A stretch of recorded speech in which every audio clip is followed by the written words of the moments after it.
excellent people. I'm Charles Beatty, and this is Aim at Excellence.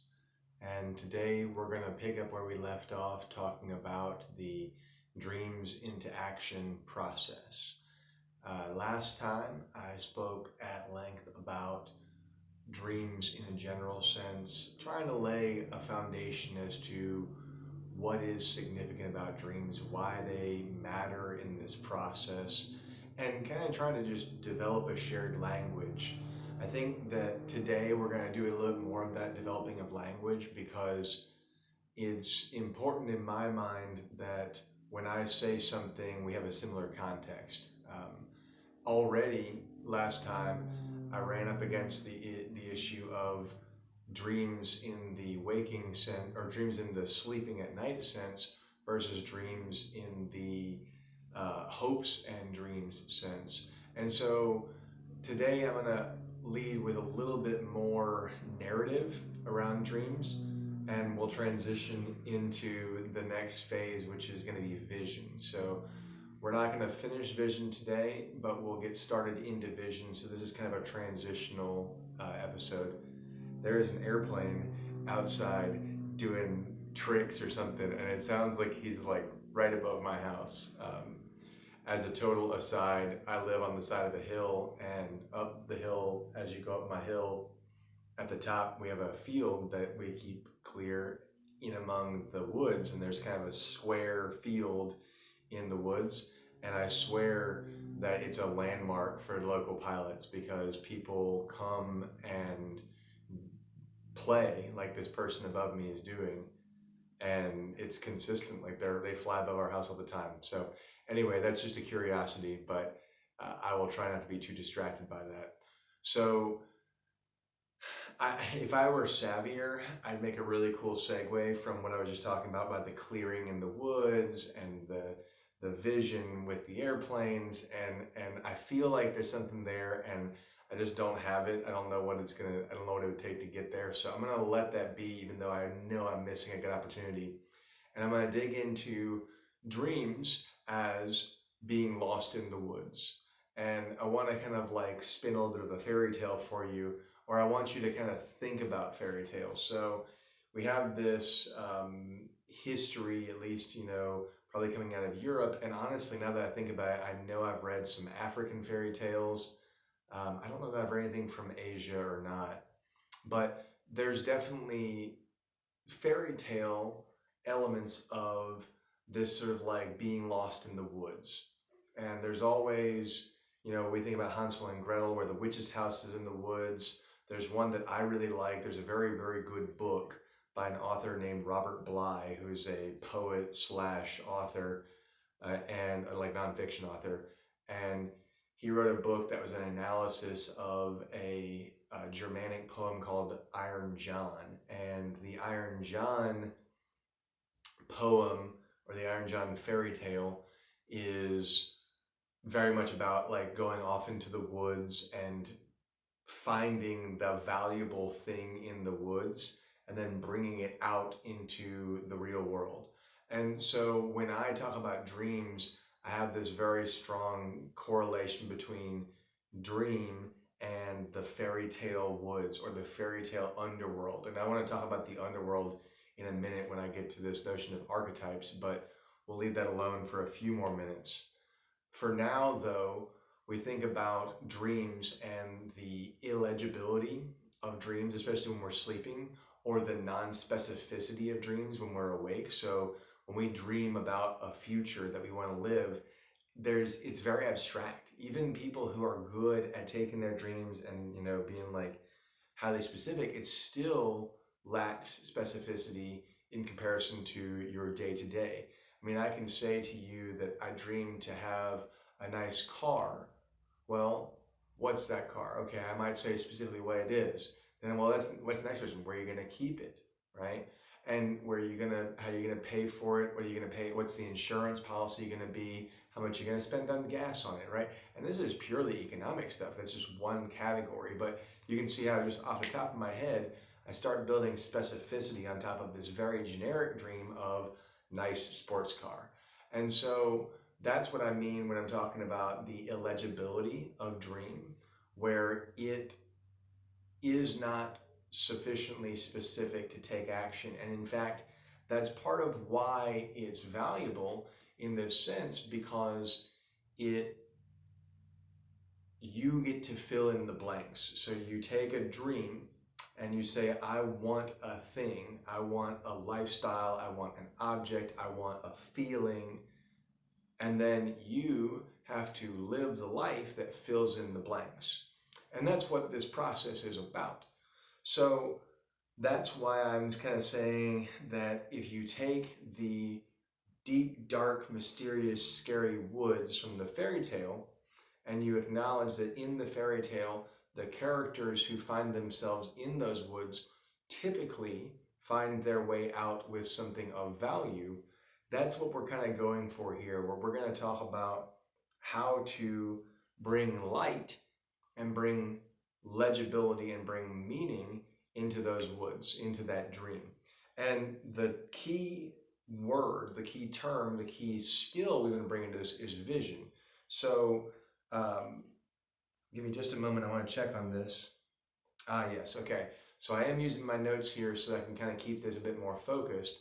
So bear with me from time to time when I check that out. But vision is important.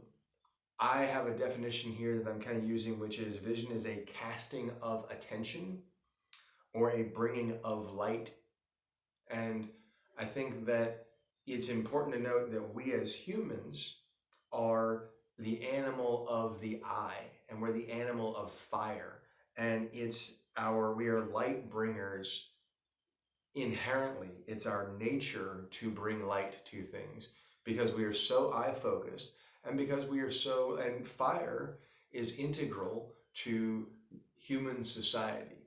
Humans without fire wouldn't have society. We'd be different than we are. Perhaps we'd be more like, chimps or other monkeys, or perhaps we'd be something entirely different. But this bringing of light is what we do as humans when we encounter the unknown. And so it is vision that we use to deal with the unknown. Specifically, there's a sort of like a stepwise thing that I think we use, which is sort of vision, focus, aim.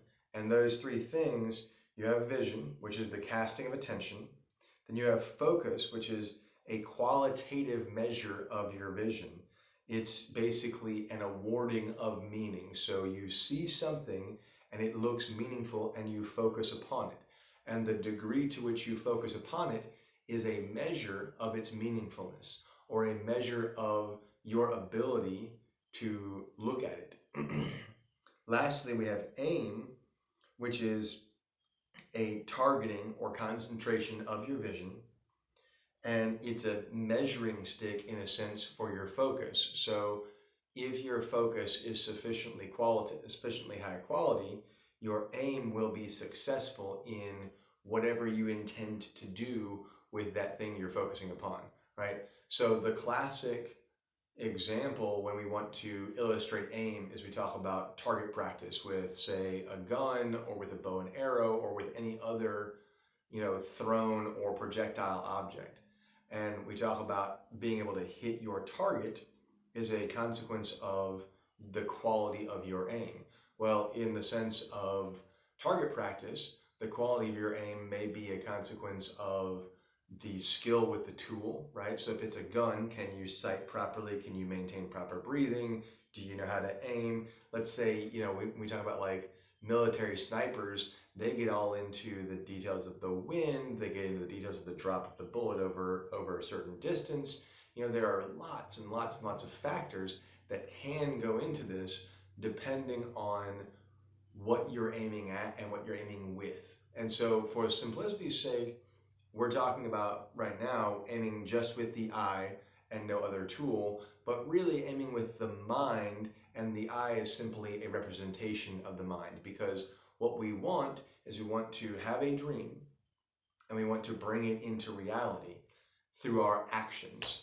And our vision is how we do that, where, for example, we have a world that is full of potential, especially in today's America. But truly, I think that it may have been the case, you know, for a long time throughout society, throughout history, even throughout prehistory, for the world to be full of potential for those who are willing to go out there and act upon it. The trick is, in a world full of potential where there are thousands of options, you have to have the vision to see the options.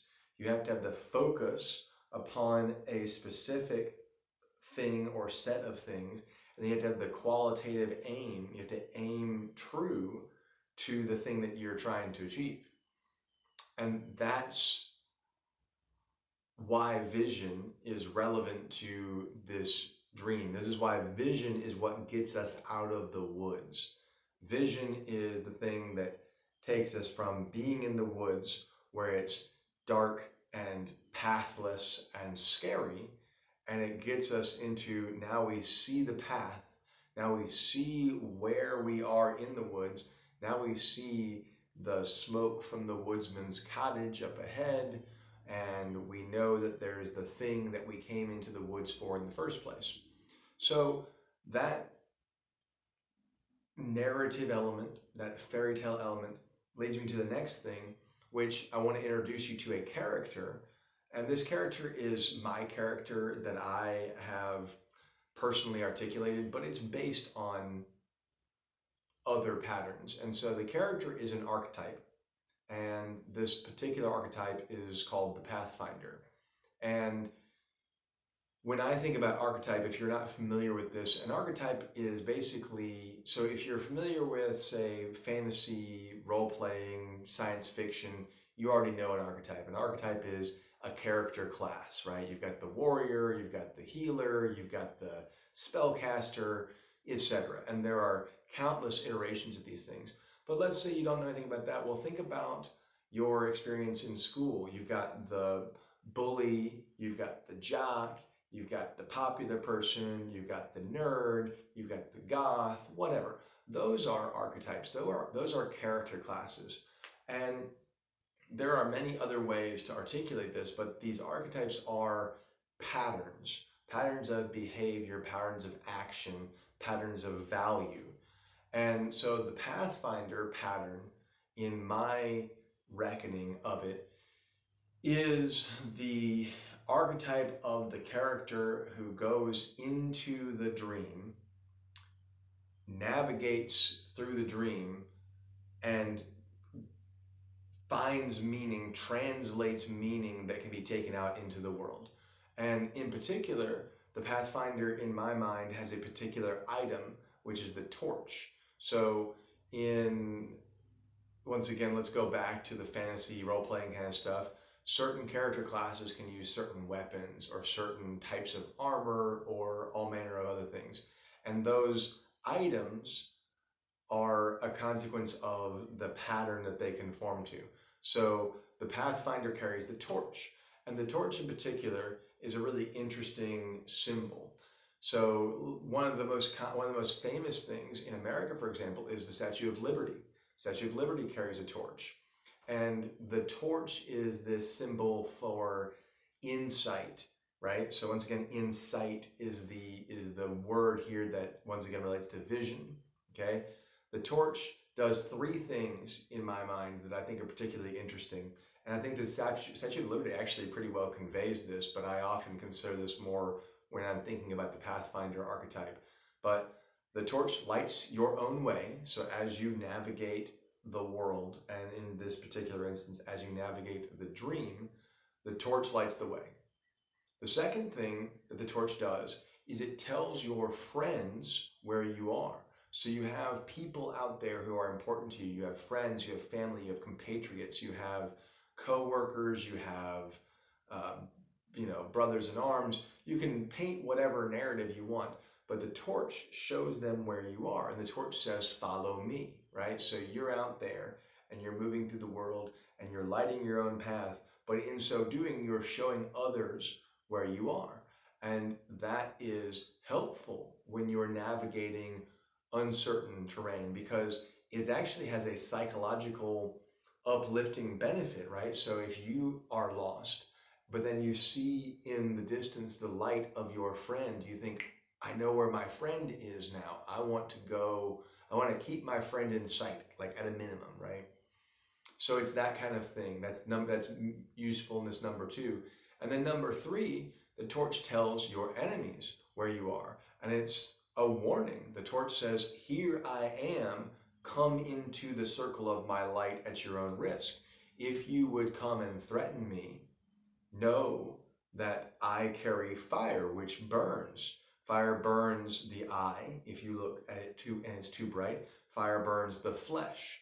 So these are all fairly metaphorical things, and I don't want to dig too deeply into the specifics of the torch because it's, like I said, I want to keep this more in the fairy tale narrative thing. At some future time, I think it'd be worthwhile to kind of dig in deep on the meaningfulness of the torch and the application of the torch, and even kind of taking it into a bit more of a concrete realm rather than this abstract realm. But suffice it to say, the Pathfinder represents the pattern of behavior that is the going into the woods. Or much more specifically now, let's talk about going into the underworld, because the dream world and the underworld in this mythological sense are very similar, if not analogous. We have, if you've ever read or studied any mythology, say in school, there's a long tradition of classical characters going to the underworld. You have in Greece, you have Hercules goes to the underworld. In Rome, Aeneas, the mythological founder of Rome, goes to the underworld. In the Norse mythology, there's a character whose name I'm spacing out on all of a sudden. It starts with an S. I think it starts with an S. Goes to the underworld. There are, and each time when these people go to the underworld, it's a challenging thing, right? It's never done lightly, but whenever they do, they always go with the aim of receiving something for their efforts. They want, so like Aeneas goes to the underworld and speaks to his father's spirit, and his father's spirit offers him advice that he needs in his journey to Rome. And Hercules goes to the underworld, and I think it's a part of his trials where he's trying to win the right to marry a particular woman. And so the father of the woman, who's a king, gives him all these trials, and one of them was to go into the underworld and get something. And so he is, interestingly, I guess the Hercules is a really good example.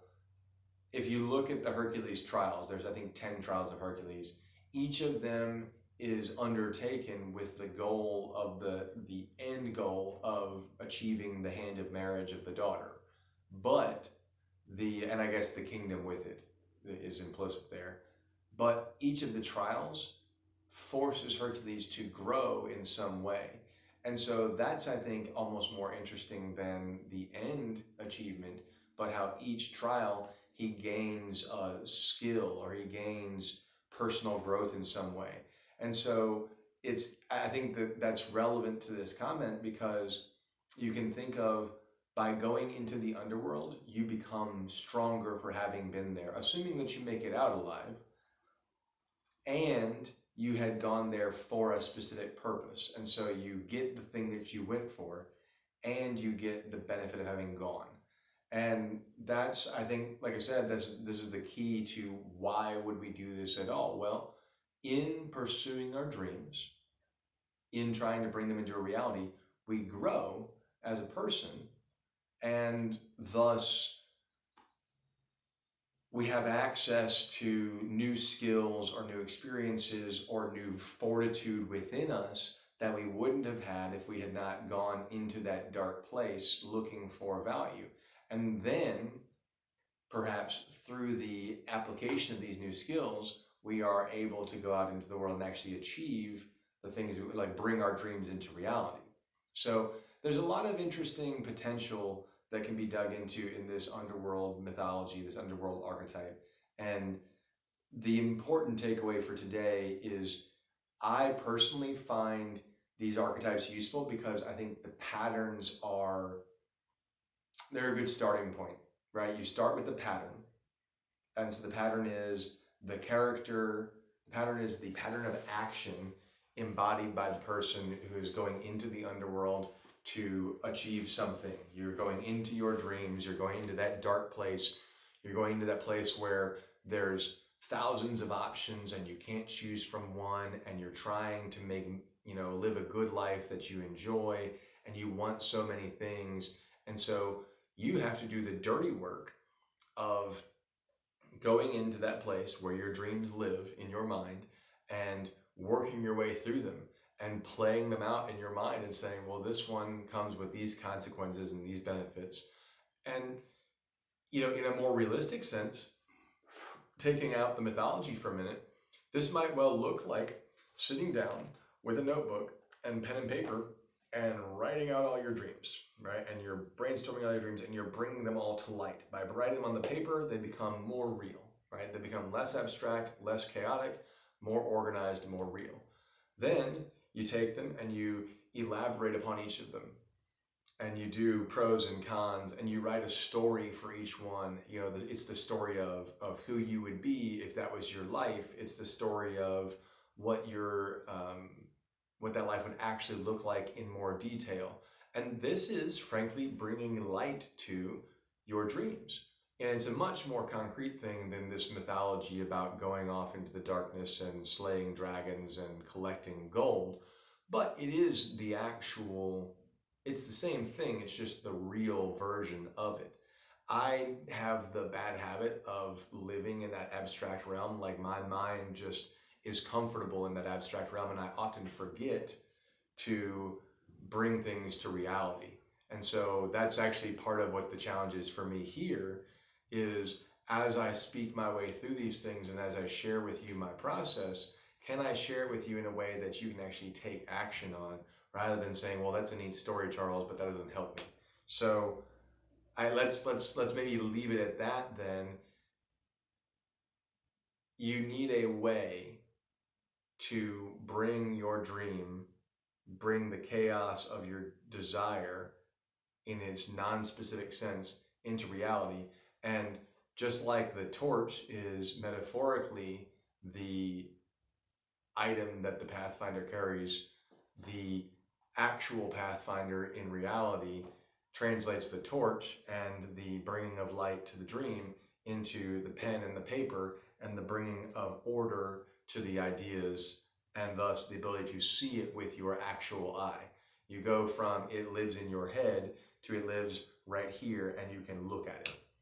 So let's call that sufficiently an idea to work with, and let's move on. I've got a little bit more I wanted to talk about today. The Pathfinder was kind of the big thing. I've talked about the vision and focus and aim. I talked about how the dream can be the source material for living, and I've talked about how vision is the way that we go and we bring something out of the dream. So we'll start talking more and more about vision in the concrete sense in the next one, and I'll go ahead and give you a little bit of we'll call it a preview.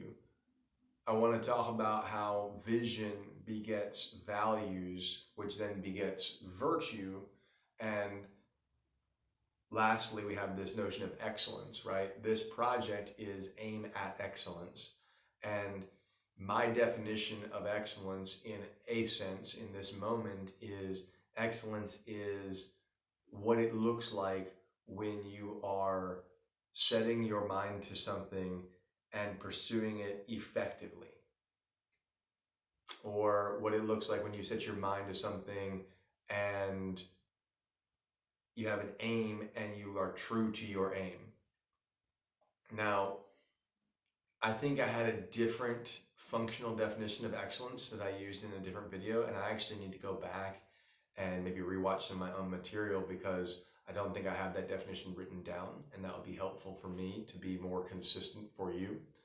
But next time, what I want to talk about is how the bringing of your vision into your dreams will allow you to develop a clear vision of your values.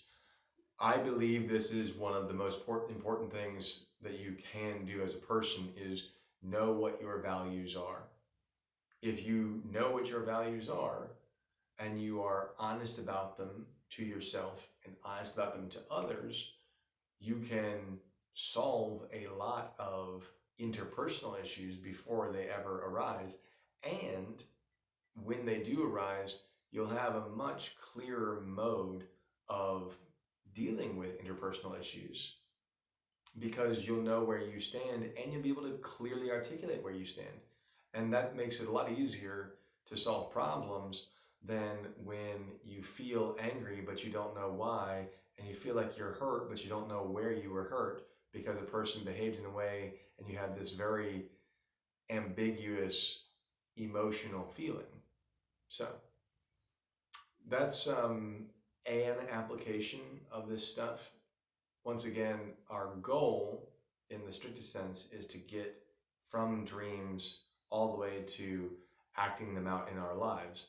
And like I said, that's where values in particular for me play a key role in how you live a life in alignment with what you want to accomplish. I think we'll leave it there for today. I appreciate you watching. Next time, like I said, we'll dig into vision some more, and we'll keep on moving right along with this process. If you have any questions or comments, please leave them in the comments section. I will absolutely read them and be happy to have a conversation about all of this. I'm looking to grow as much as I'm looking to share, so I appreciate any help. Thank you very much.